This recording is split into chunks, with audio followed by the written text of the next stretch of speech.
निर्माण हो जाता है। और ये साधना करते करते सुंदर आज की कथा का वर्णन तो यही है कि लाटू महाराज जी बोलते हैं कि एक बार ब्रह्मज्ञानी संत महापुरुष की सद्गुरु की कृपा होती है तो पंगुम लंघयते गिरिम, पांगळापन पर्वत चढू जाऊ शकतो, अंधम पठयते वेदम, आंधळा पण वेद पठन करू शकतो. तसं लाठू महाराजांच्या मूळ बाल्य अवस्थेमध्ये गेलं.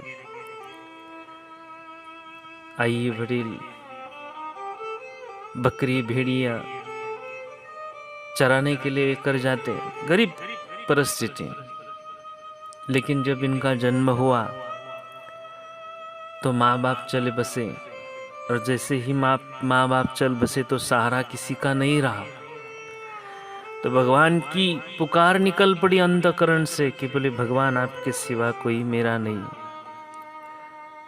निकल पड़े वहीं से दक्षिणेश्वर के लिए, किसी डॉक्टर के पास नौकरी करने के लिए रह गए. और वही नौकरी करते करते डॉक्टर साहब परमहंस के शिष्य, तो डॉक्टर साहब रोज फल लेकर भेजते थे, जाओ बोले संत महात्मा है उनको फल देकर आओ. ये नौकर है, पगार पर काम कर रहे हैं, बचपन की अवस्था. रोज संत के पास जाते हैं. संत के पास कोई भी हो जाता है और संत की थोड़ी भी सेवा करता है, मानो उनका भाग्य उसी दिन चमक गया. लाठो महाराज खुद बोलते हैं कि मैं इतना अनपढ़, इतना गवार कि मेरे को क बोलने को भी नहीं आता था. कई बार परमहंस सिखा कर रहे, लेकिन लाठो महाराज बोले मैं सीख भी नहीं गया, मेरे को पढ़ने नहीं आता था, अनपढ़. उनकी मुख की ये कहानी है. तो संत के मैं तो नौकर था, लेकिन उनके फल लेकर गया. जैसे ही फल उनके आगे रख दिया तो संत की दृष्टि पड़ी और मेरे जैसे अनपढ़ का कल्याण हो गया. उनके चित्त के प्रति मेरा चित्त आकर्षित हो गया, उनके प्रेम में मैं मोहित हो गया और उनकी मोहिनी अवस्था में मैं उसी स्वरूप में शांत हो गया. जब मैं उनके पास रहते रहते रहते इतनी अवस्था अच्छी आ गई, फिर बाद में संन्यास ले लिया, दीक्षा हुई और ज्ञान की प्राप्ति भी हो गई.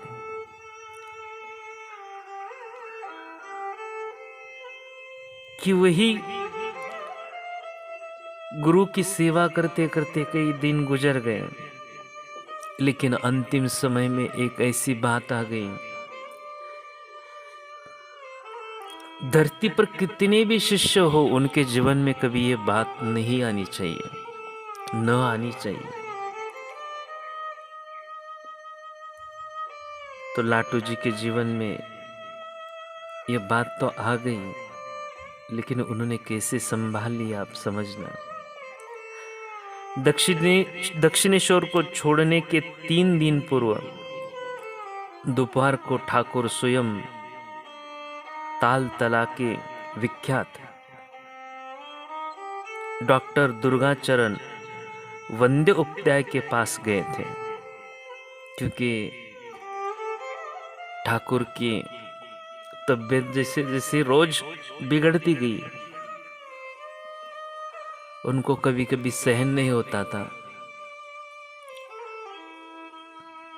जब गले की तकलीफ बढ़ गई तो बोलने में भी दिक्कत आती थी, फिर भी रोज भक्तों के लिए कथा करते थे, सत्संग करते थे, अपनी वाणी प्रकट करते थे. कई बार बीच बीच में खांसी आती थी, रोक नहीं पाते थे.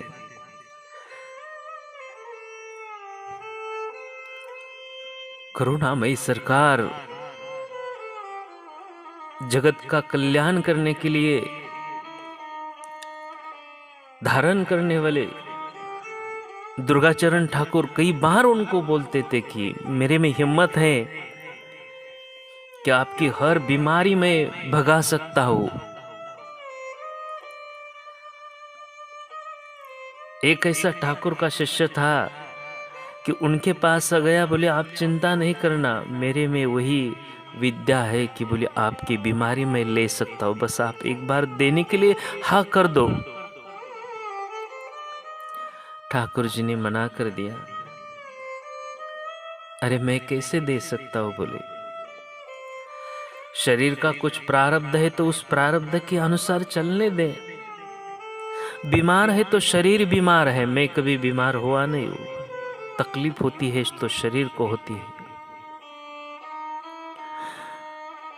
कभी कभी परमहंस जी को इतनी तकलीफ होती थी, खांसी करते करते करते खांसी से कई बार बहुत सारा खून निकल आता था।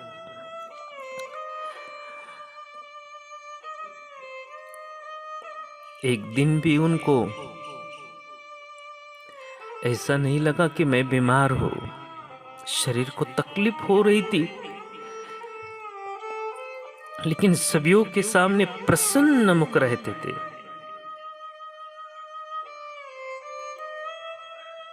ये अंतिम 3 दिन थे। डॉक्टर दुर्गाचरण के पास जब ठाकुर जी गए, ठाकुर की तरह तरह परीक्षा की, परंतु वे रोग का निदान कर पाने में असमर्थ रहे। ठाकुर ने जितनी भी बार उनसे पूछा कि रोग दूर हो जाएगा ना, उन्होंने उतनी ही बार उत्तर दिया, ये दवा खाकर देखिए।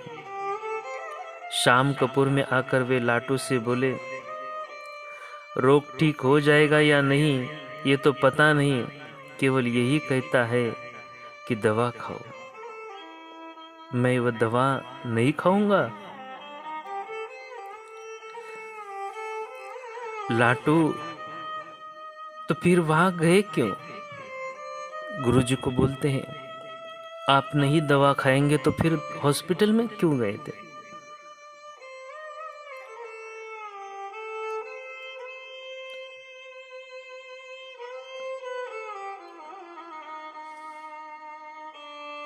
अरे वे दक्षिणेश्वर जो जाया करता था, इतनी बार गया था, अंत एक बार भी नहीं जाने की इच्छा दिखा। कभी उसने बुलाया तो नहीं, इसलिए एक बार स्वयं जाना पड़े। वह रात को 10 बजे दक्षिणेश्वर जाकर रधे रधे कहकर पुकारता था। उसकी गले की आवाज में हृदय से कहता, अरे द्वार खोल दे। हृदय द्वार खोल देता था। डॉक्टर मौन होकर वहां बैठा रहता था और जाते समय वह हृदय से कह जाता, वहां आना अर्थात कुछ दूंगा। डॉक्टर ही जाने से वह मुझे किस दृष्टि से देखता था। कुछ देर चुप रहकर वे पुनः कहने लगे, आखिर के दिनों में हृदय ने मुझे क्या ही तकलीफ दी थी। उसकी दुष्टता तब और नहीं सह पाती, केवल बड़े लोगों को वह पकड़ लाता है और कहता है, मामा तुम इनके साथ मिलो जुलो, इन लोगों को छोड़ दो, देखोगे तुम्हारे कितने ही उद्यान भवन हो जाएंगे। इसीलिए तो एक दिन मैंने माँ से कहा था, माँ उसे हटा दे। तेरे उलक्ति ने जब मंदिर जाना चाहा तो काली के सामने खड़े हो गए। ठाकुर के सबसे बड़े एक शिष्य थे, वो काली माँ के सामने गए और काली माँ से कहने लगे कि माँ मेरे गुरु की ये बीमारी हटा देना। परमहंस जी बोलते हैं, ना बेटा ऐसा नहीं बोलना, बोले माँ को तकलीफ नहीं देना, बोले वो मेरी माँ है और माँ को तकलीफ देगा तो फिर बेटा तकलीफ में आएगा, इसलिए माँ को तकलीफ नहीं देना। कितने बड़े संत महापुरुष, अंतिम एक एक श्वास गिन रहे। कितने बड़े महाशिष्य, कई शिष्यों ने ज्ञान की प्राप्ति करा ली, अवीर भाव की भक्ति उन्होंने प्रकट कर ली, भाव भक्ति उन्होंने प्रकट कर ली। इतने बड़े सतगुरु के शिष्य कि यही सदगुरु के शिष्य फिर भी कुछ कर नहीं पाए। अंतिम समय में उनकी तकलीफ बहुत बढ़ गई थी।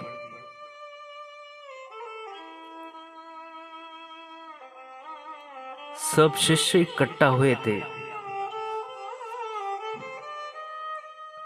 शारदा मई बार बार समाधि में चले जाते। राम बाबू, गिरीश बाबू, बलराम बाबू आदि बड़े बड़े भक्त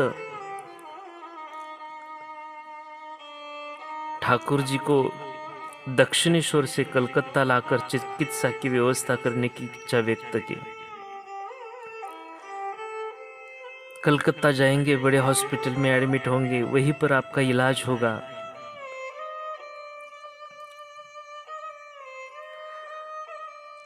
अंतिम समय में ठाकुर ने उन लोगों की बात स्वीकार करके कलकत्ता के मकान में आए। लाटू महाराज ने यही कह दिया था कि बाग बाजार में जो मकान किराया पर लिया था वह ठाकुर को पसंद नहीं आया। ये बोले, इतने छोटे छोटे कमरे, यहाँ रहने से तो दम ही रुक जाएगा, भाई तुम लोग एक दूसरा मकान देखो। ठाकुर की बात सुनकर बलराम बाबू उस दिन उनको वहां से अपने घर ले गए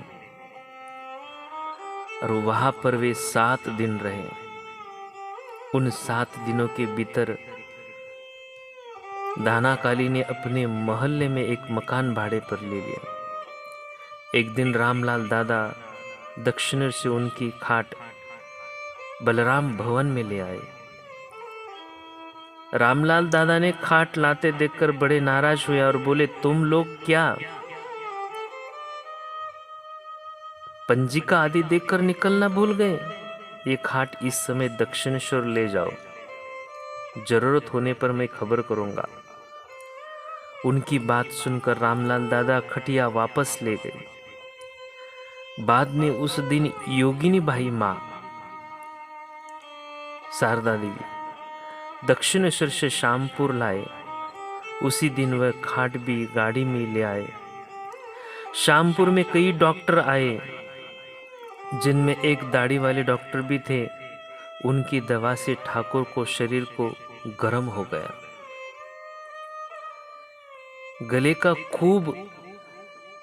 गले से रक्त बहने लगा, मवाद निकलने लगा। तब गिरीश बाबू ने डॉक्टर महेंद्र सरकार का नाम सुझाया। महेंद्र बापू देखने आते तो 4 घंटे वही ठहर जाते। उनके साथ बहुत सी बातें करते करते पहले तो ठाकुर को मानना ही नहीं चाहते थे, पर अंत में जब तर्क में उनसे जीत नहीं पाए तब उन्होंने उनको मान लिया। शाम कपूर में सेवक लाटू के जीवन में एक घटना हुई। उस दिन महेंद्र डॉक्टर भी वहां उपस्थित थे। डॉक्टर सरकार की ऐसी धारणा की थी कि स्वयं दुर्बलता के फलस्वरूप होने के रोग विशेष को भाविश के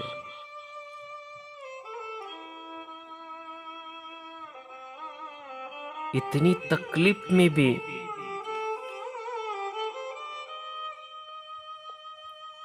ठाकुर जी एक दिन ऐसी भाव में चले गए, और भाव में जब चले गए तो गले की इतनी तकलीफ थी कि वो बोल नहीं पाते थे। लेकिन बोल नहीं पाते तो जैसे ही भाव में चले गए तो इतना सुंदर भजन गाने लगे, इतना सुंदर भावपूर्वक प्रेम से भगवान को पुकारने लगे। तो ये सब देखकर आश्चर्य हुआ कि मानो ठाकुर जी को कुछ हुआ ही नहीं, गुरु जी को कुछ हुआ ही नहीं। जैसे ही ये लोग आश्चर्य लगने लगा, कह रही उनकी कितनी तकलीफ, कितनी अच्छी। भाव विश्व में सब लोग ठाकुर जी को देखकर पागल हो रहे थे। पंडित अपने पांडित्य का अभिमान छोड़कर खड़े हो गए थे, कह रहे हैं माँ मुझे पागल कर दे, ज्ञान और विचार की अब कोई आवश्यकता नहीं। सबसे पहले आसन छोड़कर भावेश में विजय खड़े हुए, श्री राम कृष्ण पुकारते रहे। देह की कठिन असह्य व्याधि बिल्कुल भूल गए थे। सामने डॉक्टर है, वे भी खड़े हो गए। न रोगी को होश है न डॉक्टर को। डॉक्टर परमहंस जी को चेक करने के लिए आए थे। वैसे तो डॉक्टर कोई शिष्य नहीं था, लेकिन जैसे ही रामकृष्ण परमहंस भाव समाधि में चले गए और माँ माँ श्री राम कृष्ण उच्चारण करने लगे, तो जितने भी बड़े बड़े डॉक्टर आए थे, जैसे ही परमहंस जी को उनका स्पर्श हुआ, टच हुआ, वो भी समाधि में चले गए। कितने बड़े महापुरुष हो गए धरती पर कि छूते ही समाधि में चले गए। एक बार गुरुजी अहमदाबाद में बैठे थे, कुटिया में ध्यान भजन चालू था। जब ध्यान अवस्था में सदगुरु रहते हैं ना, तब जरूर उनके सामने आप बैठ जाओ, जरूर उस स्वरूप ध्यान में अंतःकरण में धारण करो। जैसे एक डाकिया चिट्ठी लेकर आया, और जैसे ही डाकिया चिट्ठी लेकर आया तो मोक्ष कुटीर का द्वार ध्यान करते करते ही अभी थोड़ा सा ध्यान से बाहर आए तो बाहर आने की इच्छा हो गई। जैसे ही दरवाजा खोल दिया, सामने डाकिया चिट्ठी लेकर खड़े था। जैसे ही दरवाजा खोल दिया तो तुरंत उनकी नजर डाकिया के ऊपर पड़ गई। जैसे ही डाकिया के ऊपर नजर पड़ गई तो डाकिया भाव समाधि में ध्यान में इतना चला गया। 1 घंटा बीत गया, 2 घंटा बीत गए, 3 घंटा बीत गए, पूरा दिन बीत गया, पूरा 2 दिन बीत गए, पूरा 3 दिन बीत गए। डाकिया वही डाक छोड़कर इतना ऐसा बैठ गया तो मानो 3 दिन कोई संसार, कोई किसी की चाह, किसी की आसक्ति कुछ भी नहीं रहा, कुछ भी। बस उस 3 दिन भाव समाधि में वो डाकिया खो गया। 3 दिन के बाद उसकी समाधि टूटी। वो तो डाकिया मांस अंडा खाने वाला, फिर भी सदगुरु की एक दृष्टि पड़ गई तो बस हो गया कल्याण। वैसे ही डॉक्टर जब आ गए और परमहंस जी जब भाव समाधि में चले गए थे, तो भाव समाधि में थे तो सब डॉक्टर छूने, मतलब कोई बुखार देखने के लिए छुआ होगा, किसी ने कुछ कारण छुआ होगा, लेकिन जितने भी डॉक्टर आए थे 4-5, वही डॉक्टर समाधि में चले गए। क्या ताकत थी उनकी! इस जड़ शरीर को भी छुआ। जैसे वायर से करंट गुजरता है लेकिन करंट दिखता नहीं, लेकिन करंट काम करता है। वैसे ही जब इस महापुरुष के भाव समाधि के तरंग उस शरीर से जब गुजरते हैं और उस भाव समाधि में जब कोई सामान्य जीव भी आता है तो मानो वो सब अपने आप तर जाता है। ध्यान योग शिविर में गुरु जी ऐसे बैठते थे और वही ध्यान में डुबकी लगाकर वही दृष्टि, वही भाव, वही संकल्प फैला देते थे, फेंक देते थे। नास्तिक भी आस्तिक के रास्ते पे चले जाता।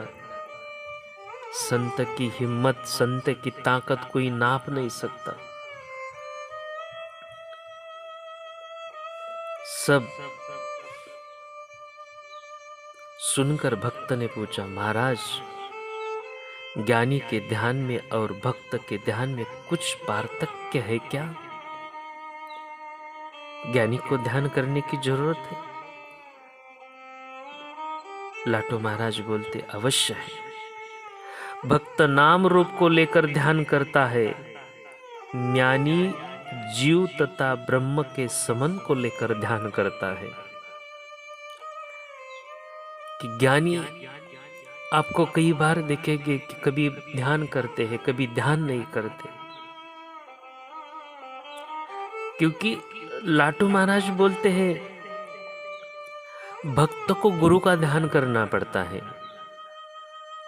कृष्ण भगवान का ध्यान करना पड़ता है। लेकिन ज्ञानी को किसका ध्यान करना पड़ता है? क्योंकि वो तो स्वयं ज्ञान की स्थिति में है। फिर भी कभी कभी उस भाव में चले जाते, तो किस भाव में चले जाते? भक्त नाम रूप को लेकर ध्यान करता है। जैसे नाम मतलब गुरु मंत्र जप कर रहे और आज्ञा चक्र में गुरु मंत्र को देख रहे हैं।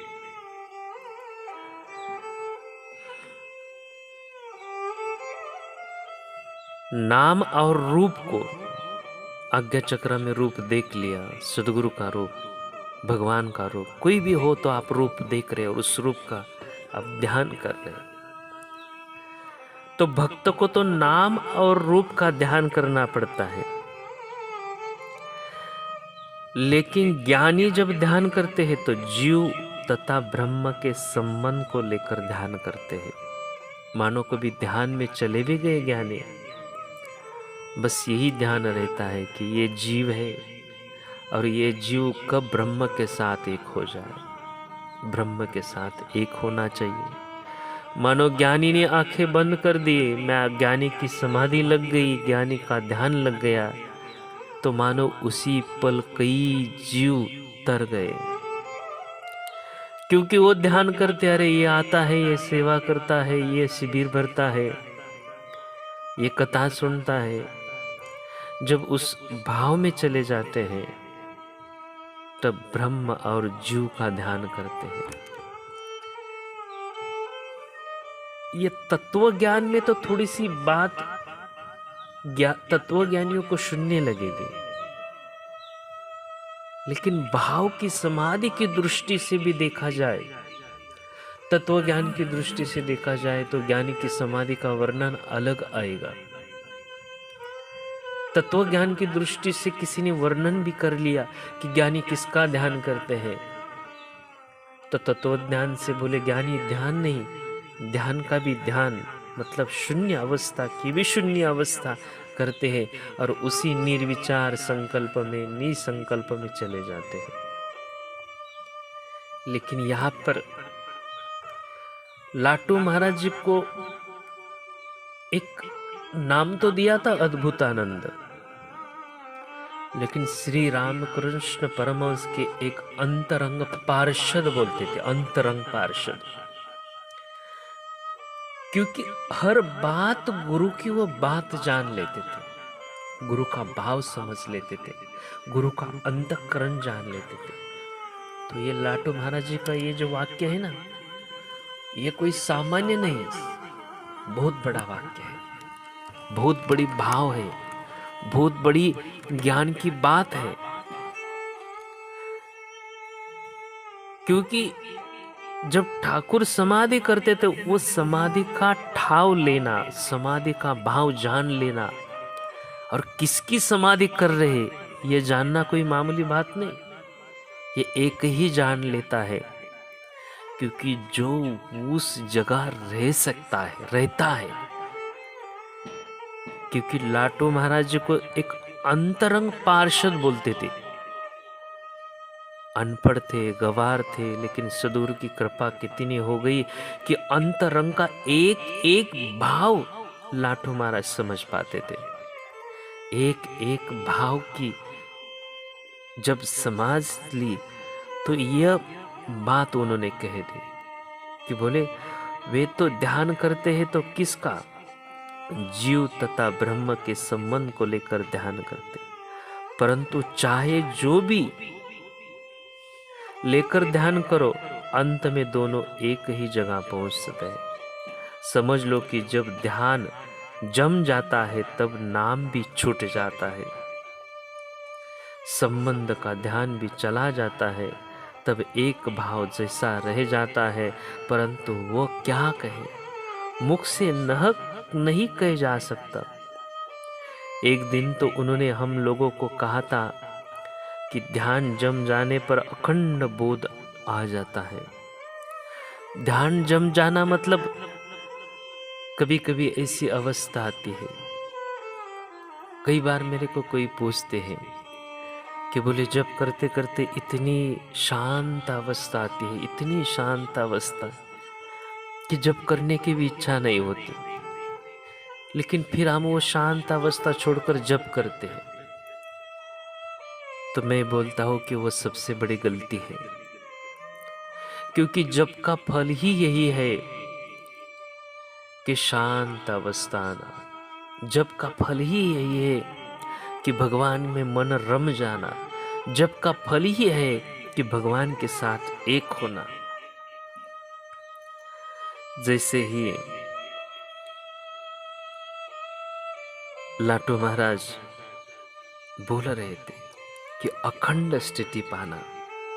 अखंड स्थिति कैसे कि एक बार ध्यान जम गया ना तो अखंड बोध आ जाता है। जब करते करते करते आप उस महापुरुष के भाव में जब चले जाते हैं, उस भाव में चले जाते हैं, तो मानो कुछ भी नहीं बचता। और जैसे जैसे ध्यान जम गया तो फिर मंत्र नहीं चलेगा। जैसे जैसे ध्यान जम गया तो भले आंखें बंद हो फिर भी चलेगा, आंखें खुली रहे फिर भी चलेगा। कि एक बार ध्यान जम गया तो भले अखंड बोध से। भक्त ने सुंदर प्रश्न पूछा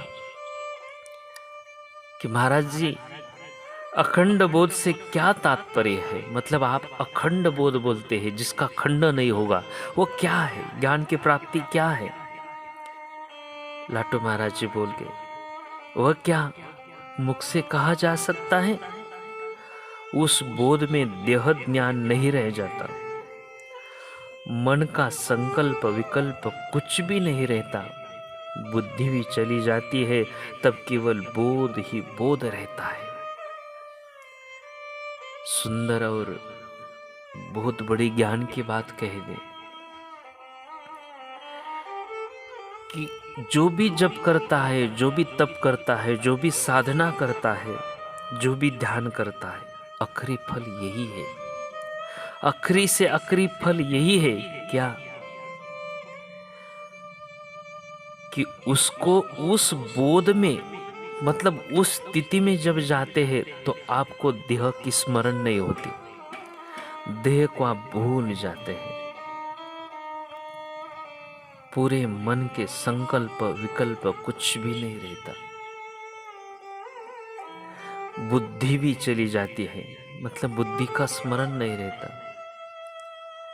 तब केवल बोध ही बोध रह जाता है, कुछ भी नहीं। बोध मतलब क्या कि जो बात सुनी है, मैं आत्मा हूँ शरीर नहीं, ये सबसे बड़ा बोध है। मैं मन नहीं, मैं बुद्धि नहीं, बस मैं वही तत्व हो और उसी तत्व में मैं एक हो गया हूँ। कौन से तत्व? राम का तत्व। कौन से? कृष्ण का तत्व, गुरु तत्व। जब उस गुरु तत्व में शांत हो जाते हैं तब एक ही बोध बचता है। कौन सा? मैं स्वयं आत्मा, अहम ब्रह्मास्मि, सच्चिदानंद स्वरूप। कोई बस उसी जगह भाव ही नहीं बचेगा। देह का ज्ञान, देह की बुद्धि चली जाएगी, मन में कोई संकल्प की स्फुरना नहीं होगी, विकल्प की स्फुरना नहीं होगी, मन निसंकल्प अवस्था में चला जाएगा। जब मन निसंकल्प अवस्था में चला जाता है तो फिर मन भी नहीं बचेगा। नमक की पुतली जब समुद्र को मिलने जाती है, समुद्र से मिलती है, तो फिर नमक की पुतली का कोई अस्तित्व रहता है? नहीं रहता। ये करने प्रयत्न नहीं करना कभी ये हो जाए ना, जैसे ही सहज होते हैं, जैसा ही सहज होता है, होते होते ऐसा हो जाता है कि मानो वो भक्त और भगवान एक होता है।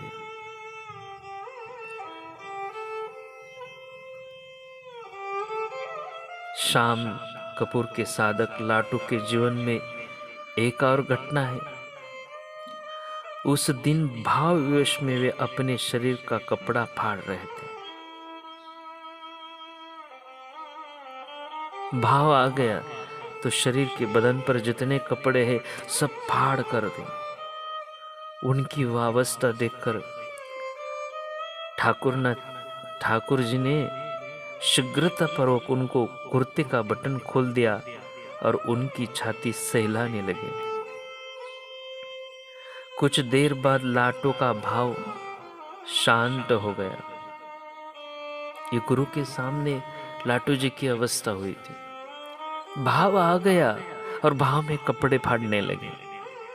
तो ये ठाकुर जी ने देखा और जैसे ही देखा तो कुर्ते का बटन निकाला और छाती में वह सहलाने लगे, मतलब मानो मालिश करने लगे।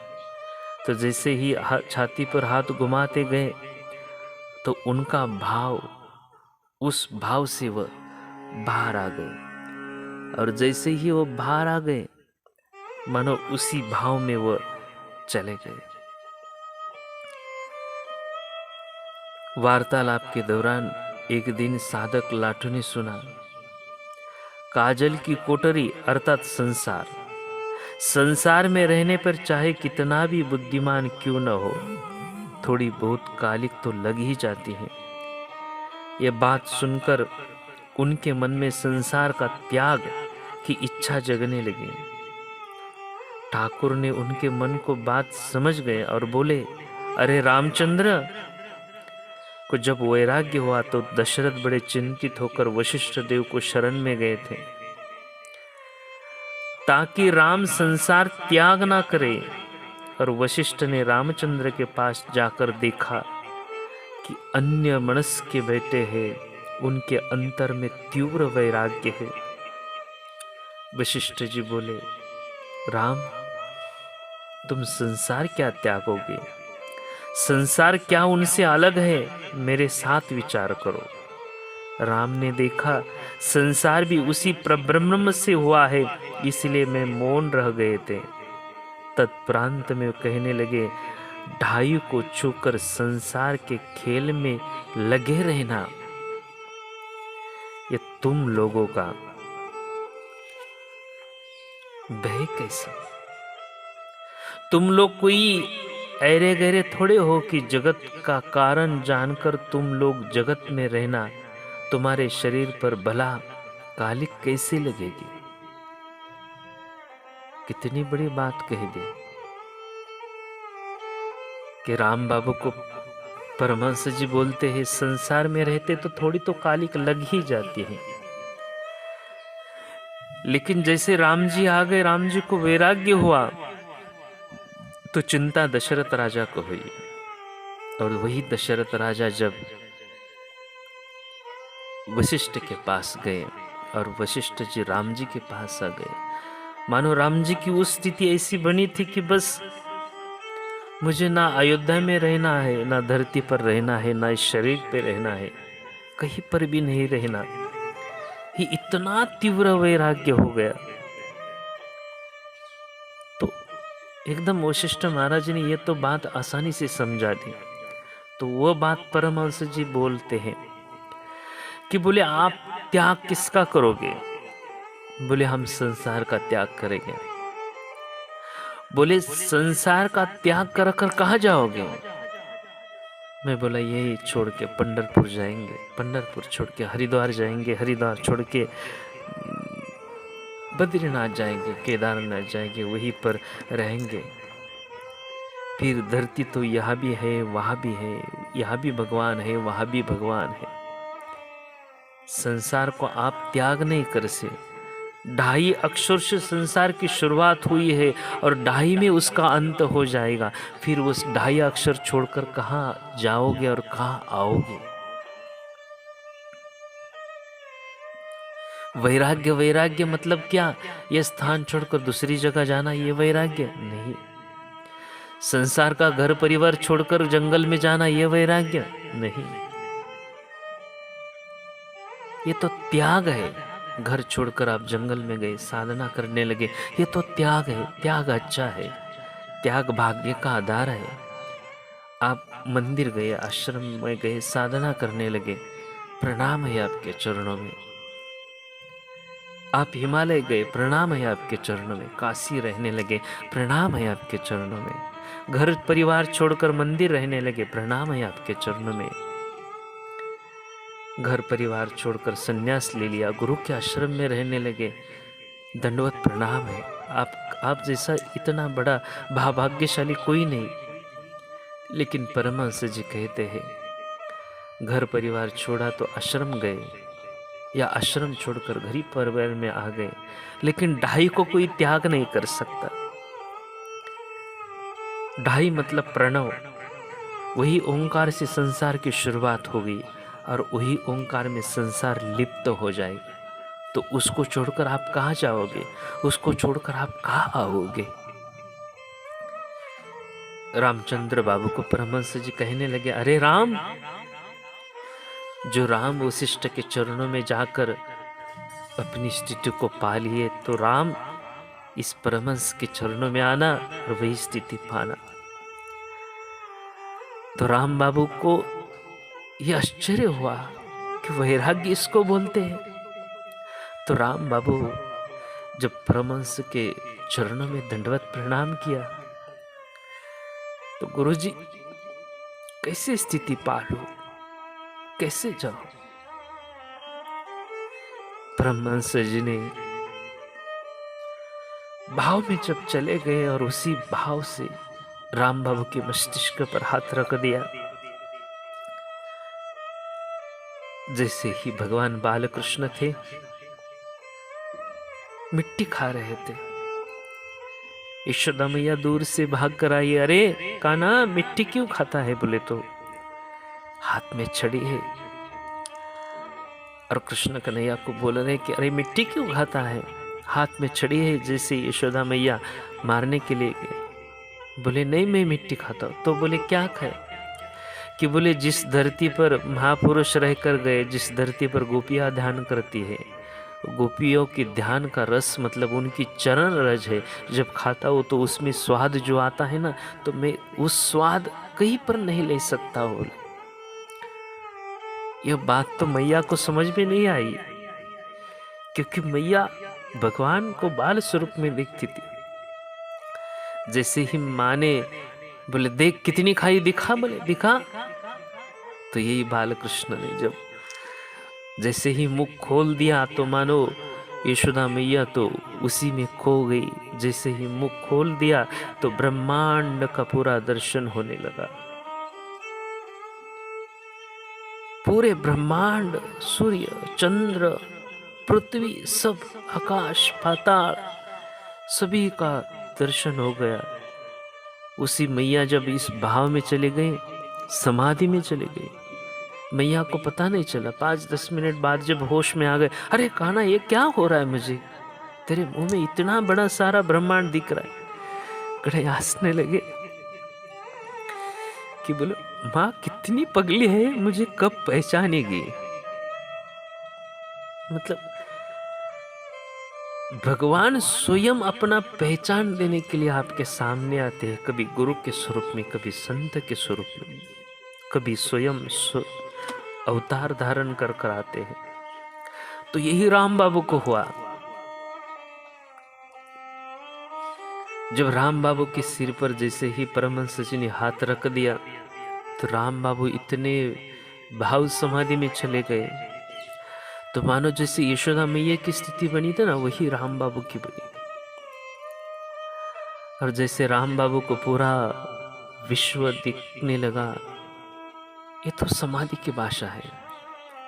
पूरे उस भाव में चले गए। जैसे ही भाव में चले गए, तो राम बाबू की मन की स्थिति निसंकल्प होने लगी। जैसे ही राम बाबू अपनी अवस्था में चले गए तो मोना मन पूरा निर्विकल्प निर्विचार बन गया। देह की सूध बूध खो गए।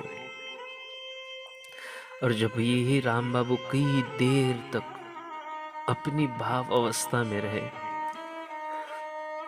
जैसे ये भाव अवस्था टूट गई तो सामने परमहंस जी बैठकर मुस्कुरा रहे थे। अरे राम, तो जैसे ही राम बोले तो इस राम बाबू को मानो परमहंस जी वशिष्ठ जी के रूप में दिख रहे हैं। और वही वशिष्ठ जी का उपदेश का बोध अपने आप अंतःकरण से निर्माण हो रहा है। मानो परमहंस जी का मुखमंडल तो बंद है लेकिन आंखों से संदेश जा रहा है। मानो वो बाहर की वैखरी वाणी से तो मौन है लेकिन अपने भक्तों को परावाणी से वह एक कर रहे हैं। परावाणी से एक कर रहे हैं। परा वैखरी मध्यमा पश्यन्ति, बोले ये तो 4 वाणियां है। भगवान बोलते हैं कि जो परावाणी है ना, उस परावाणी में जब जप होता है, जब जीवा भी नहीं हलती, ओट भी नहीं हलता। कबीर महाराज बोलते हैं कि हले ना जीवा हले ना ओट, मन ईश्वर में लीन हो जाए, खरी लगाने खरी निशाने लग गई चोट। तो मानो पूरा निशाना लग गया। राम बाबू वही परावानी में चल गए। जब परावानी में मन पहुंचता है, बुद्धि पहुंचते, मन बुद्धि बोलने के लिए पड़ता है, लेकिन जब ऐसे ही परावानी में निकल जाते हैं तो उसी परा में जब गए तो मानो परमहंस की पहचान हो गई। और वही परावस्था में कई देर तक राम बाबू बैठे ही रहे। जैसे ही उस परावस्था से बाहर आए और परमहंस जी को देखने लगे, मानो परमहंस जी, मैंने आज तक आपको पहचाना नहीं था। मैं आज तक अपने सामान्य देह से देखता था, संत की नज़र से देखता था, महाराज जी की नज़र से देखता था, गुरु की नज़र से देखता था। राम बाबू बोलते हैं कि सच में आज आपने मुझे आपकी पहचान करा दी। कितनी बड़ी बात है। सदगुरु की और भगवान की पहचान कब होती है कि जब वो भी परा में गए और हम भी परा में गए। वो जब दे रहे तो हम नहीं ले रहे थे, और हम लेने के लिए तैयार थे तो वो दे नहीं रहे थे। लेकिन जब वो दे भी रहे हैं और हम ले भी रहे हैं तो मानो वही समय सदगुरु की पहचान होती है, उसी समय संत की पहचान होती है। तो राम बाबू बोलते हैं कि मैं कितनी छोटी नजर से आपको देखता था। एक देहधारी संत, देहधारी महाराज, देहधारी परमहंस जी को देखता, लेकिन आपको तो इस देह से कोई पड़ा नहीं। अब तो विश्व व्यापक स्वरूप, विश्व गुरु, विश्वात्मा स्वरूप है। सदगुरु को एक सीमित देह में देखना मानो वो शिष्य की बुद्धि की एक छोटी सी पहचान है। और ये पहचान में सदगुरु अपने चेले को कभी रखना नहीं चाहते। सीमित देह में जब तक देखता है शिष्य, तब तक मानो उसकी बुद्धि भी सीमित है।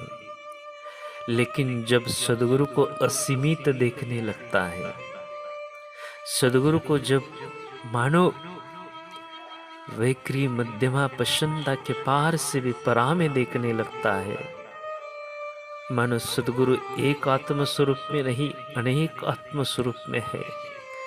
मानो एक सदगुरु देह में नहीं, अनेक देह में है। मानो एक सदगुरु एक जगह नहीं, व्याप्तम येनम चराचरम में देखता है।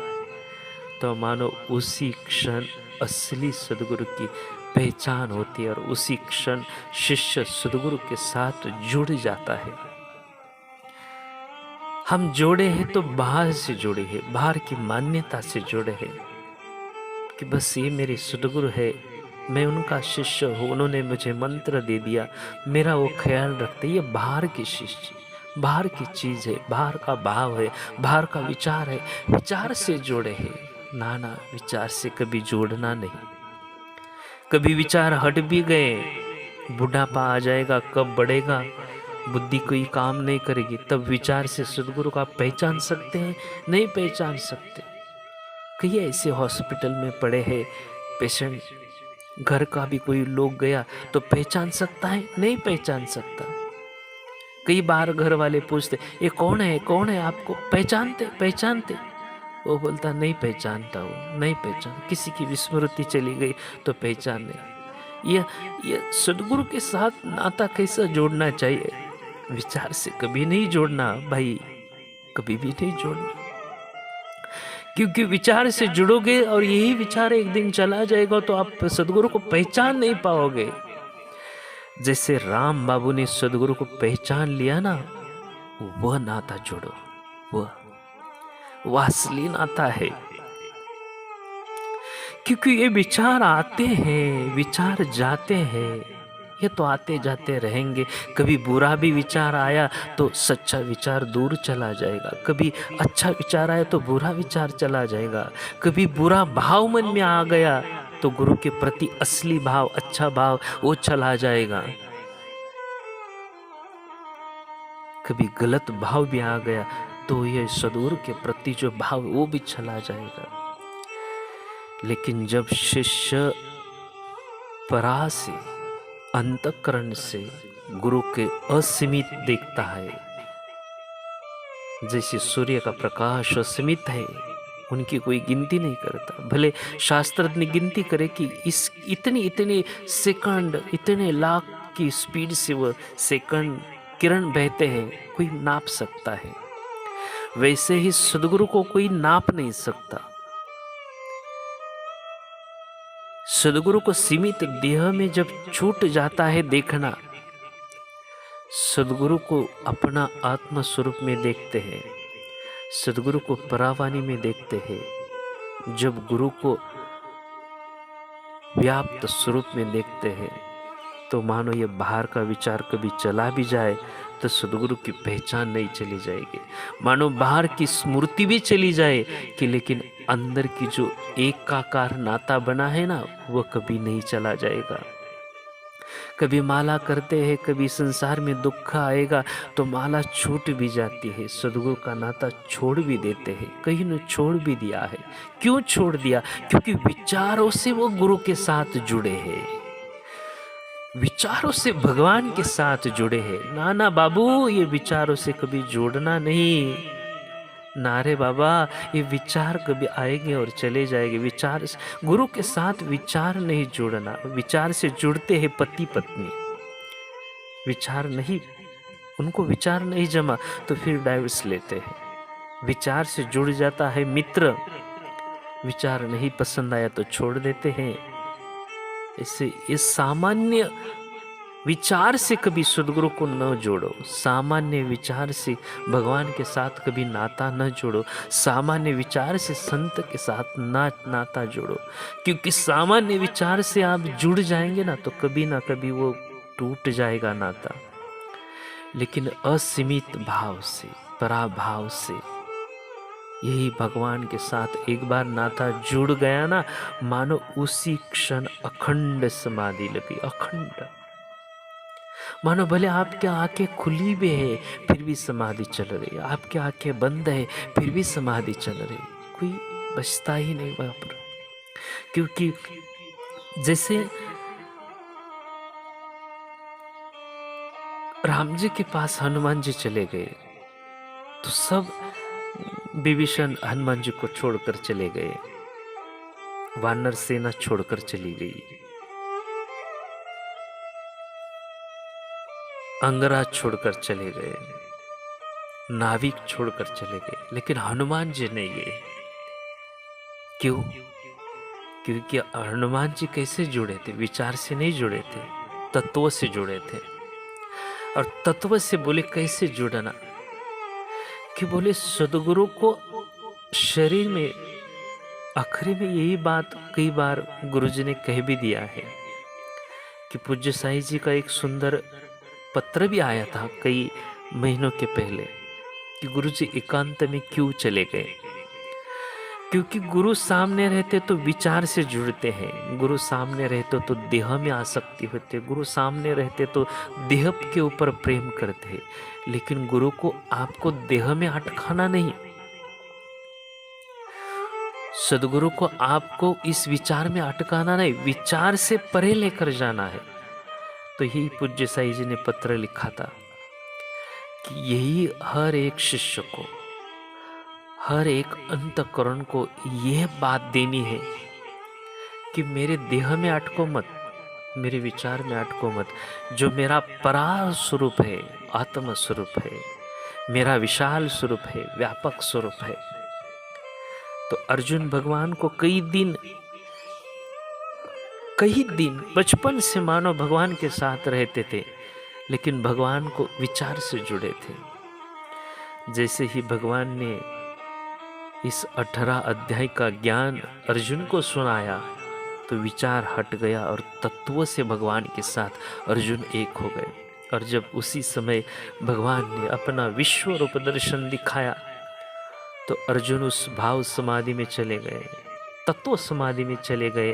अरे अर्जुन, तू क्या कर्म करता है, देख तू योद्धा का क्या मारेगा। बोले मैंने ही पहले योद्धा मारे हैं, मैंने ही कई योद्धा पहले ही लेकर गया हो, बस तू एक निमित्त मात्र है। विश्वरूप दर्शन में क्या दिखाया, जो घटना घटित हो रही है, होने वाली है और हो गई है, वो दिखाया। कि मानो बोले मैं तो सब ये करता हूँ, बोले कुछ भी नहीं बचता। बोले तो विश्वरूप में यही दिखाया।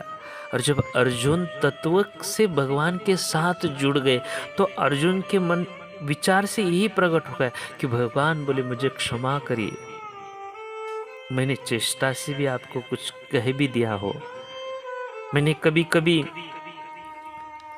आपको एक किरी भाषा में बोल दिया, कभी कभी आपको मस्करी भी, कभी मैंने विनोद में आपको कुछ भी कह दिया, तो मुझे क्षमा करिए।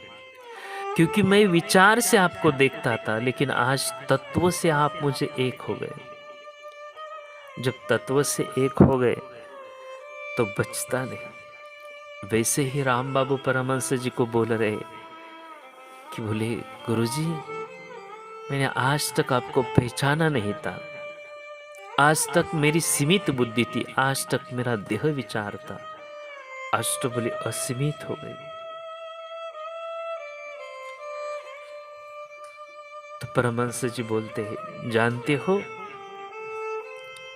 कि ये आश्रम में लड़के रहते हैं ना, तो इस लड़कों से इतना स्नेह क्यों करता हो? ये लोग बड़े बड़े अच्छे आधार है, भगवत प्राप्ति के लिए इनके हृदय में व्याकुलता का उदय हुआ है। कितना सदगुरु का अंतःकरण ऊंचा रहता है। बोले ये आश्रम से लड़के रहते, आश्रमवासी है, मैं उनको स्नेह करता हूं, तो स्नेह करने का आधार क्या है? बस एक ही आधार है, बोले कि इनका भगवत प्राप्ति के लिए इनके हृदय में व्याकुलता का उदय हुआ है। मानो जिस क्षण आपके अंतःकरण में एक ही विचार निर्माण हो जाएगा, एक ही, कि बस मुझे कुछ भी नहीं चाहिए, कुछ भी, बस मेरे को भगवान को पाना है,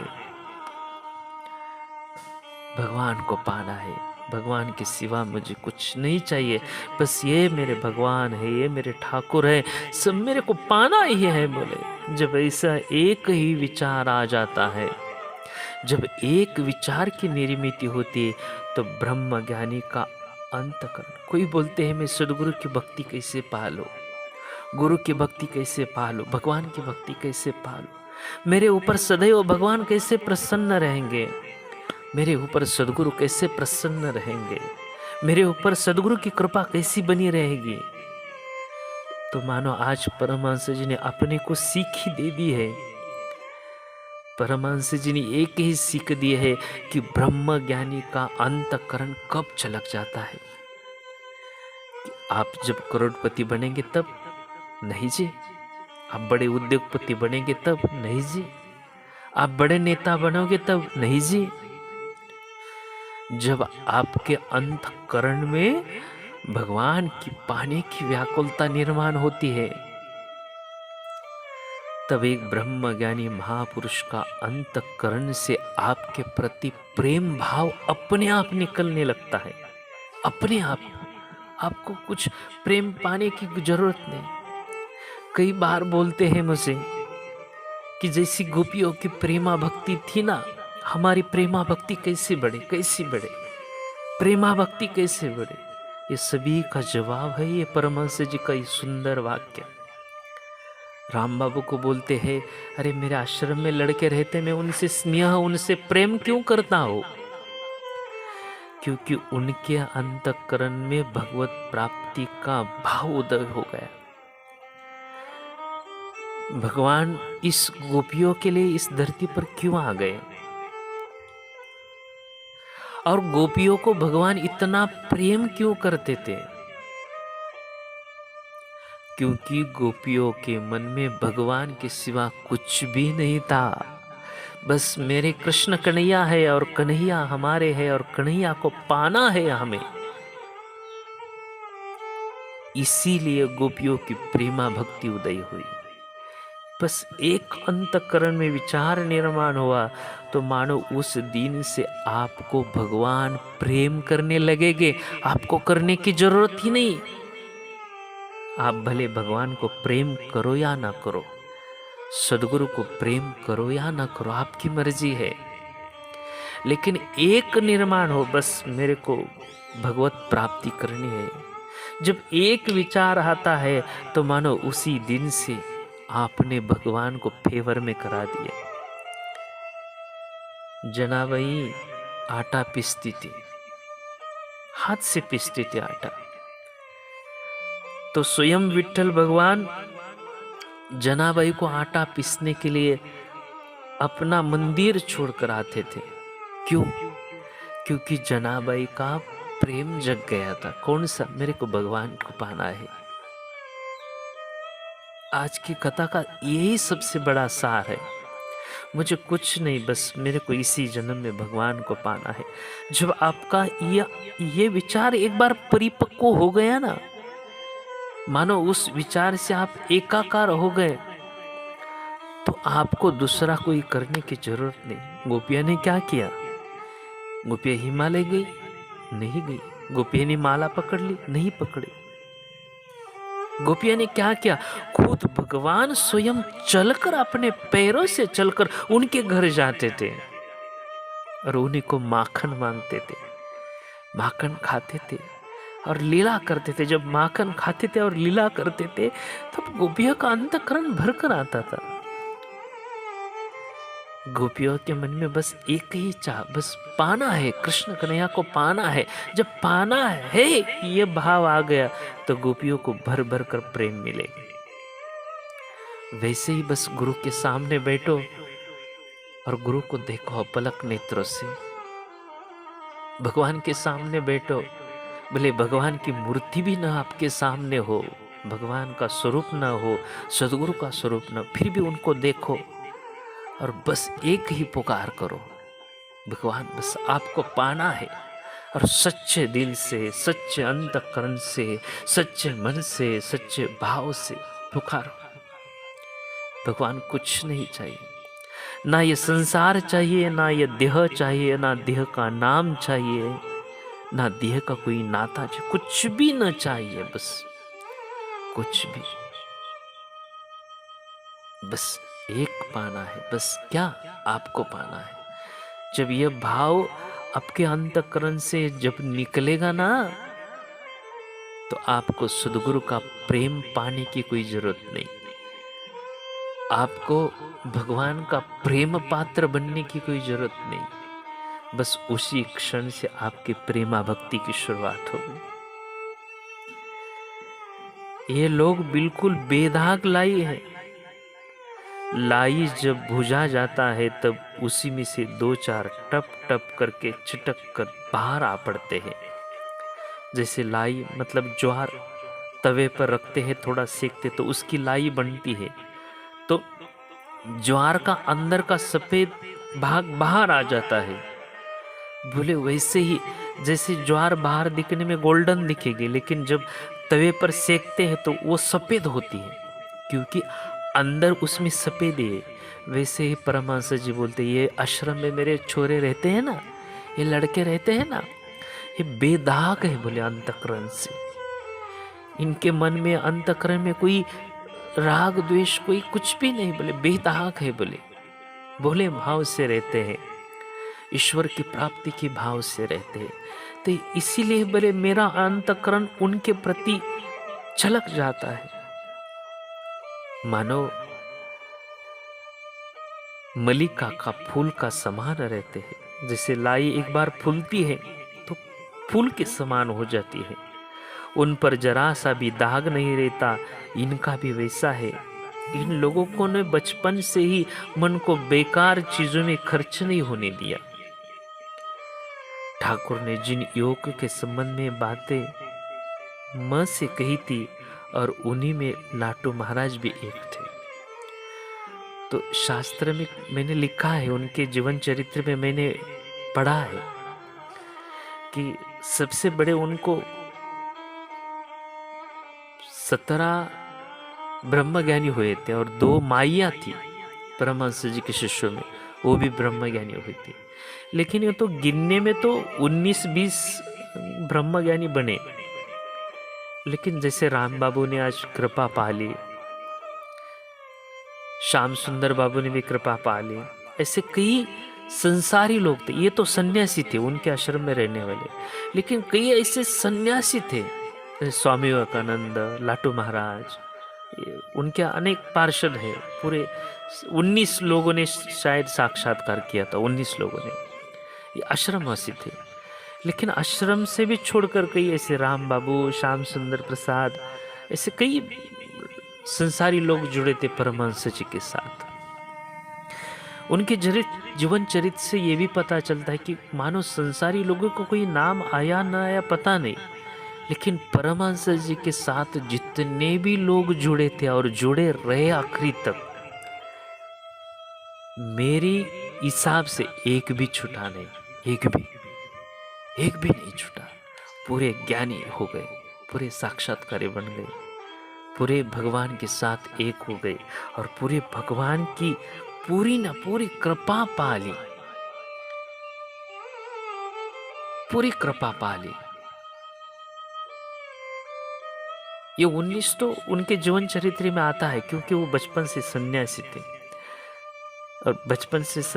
और बचपन से जुड़े थे, बचपन से यही रहता थे, और बेदाग होकर सदगुरु की सेवा करते थे, भगवत प्राप्ति की भाव से आश्रम में रहते थे।